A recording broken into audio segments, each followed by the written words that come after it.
The last thing that we want to do is love people straight to hell.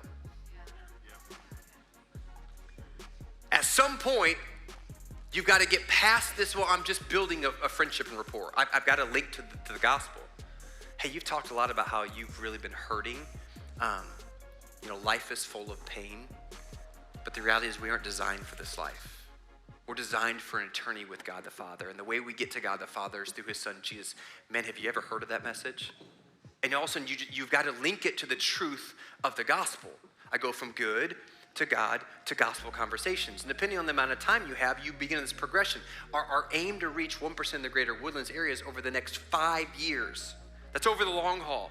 That we would reach 6 people. Each of us reach 6 people that we're praying for, that as we go, we see our time is actually our number one bridge because we're already with them.